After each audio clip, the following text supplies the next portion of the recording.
Ang programang ito ay rated SPG. Striktong patnubay at gabay ng magulang ang kailangan. Maaaring may masiselang tema, lengguwahe, karahasan, sexual, horror o droga na hindi angkop. Huwag mo saktan ang anak mo. Eric?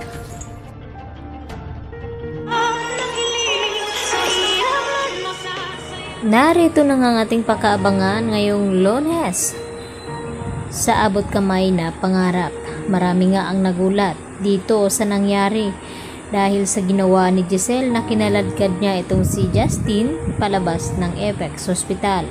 Wala daw itong karapatan ng bastusin itong si Giselle sa loob ng kanyang ospital at dito nga na biglang dumating ang lalaking hindi pa kilala at dito naman na sinabi ng lalaki ito na wag daw saktan ni Giselle ang kanyang anak at sa narinig nilang lahat ay labis ngang nagulat ang mga ito, lalong-lalo na itong si Giselle na tinanong niya ito kung tama ba ang kanyang narinig dahil dito kay Eric na yun pala ay ang ama dito ni Justin at dito nga nasiwalat na ang katotohanan na buhay pa nga talaga itong anak ni Giselle na si Justin.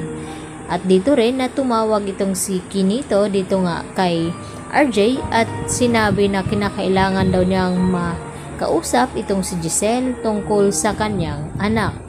At dito rin nasabi ni Kinito kay RJ na kinakailangan na makausap din nila ito dahil may mahalaga din siyang sasabihin tungkol sa nangyari nga bago maaksidente itong si Don Pepe. Kaya marami pa tayong revelasyon na ating aabangan sa panibagong yugto ng abot kamay na pangarap.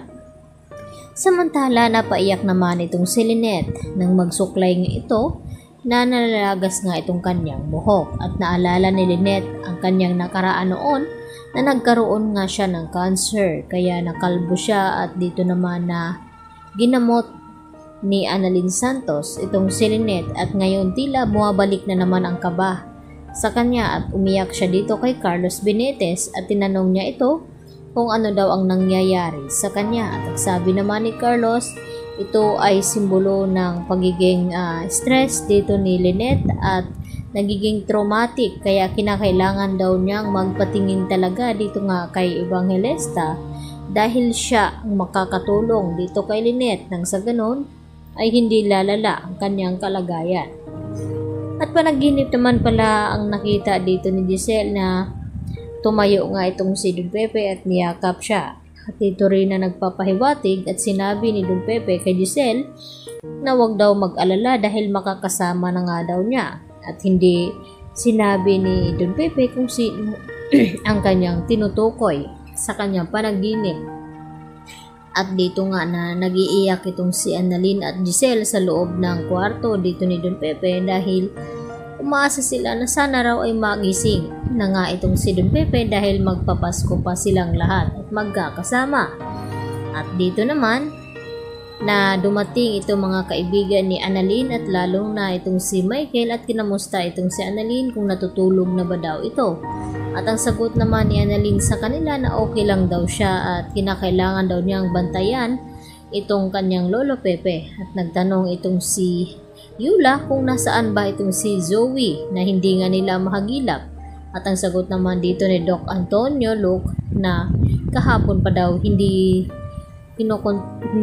nakakausap ni Doc Antonio Luke itong si Zoe dahil hindi sinasagot daw ang mga tawag nito. Kaya nagtataka na ang mga ito kung nasaan ba at sabi naman ni Annalyn na sana raw ay intindihin na lang muna daw nila itong si Zoe dahil sa nangyayari nga ngayon kay Lolo Pepe at nakiusap itong si Annalyn na kapag pumasok na sa Apex itong si Zoe ay sana wag na daw nila itong paringgan na kung ano-ano at humahanga naman itong si Doc Rey Meneses dito sa kabaitan dito ni Annalyn na kahit inaaway siya ni Zoe ay mabait pa rin ang kanyang pakikitungo. Yan po ang ating patuloy na pakaabangan ngayong Lunes sa bagong yugto ng abot kamay na pangarap. Yan lang po at marami pong salamat.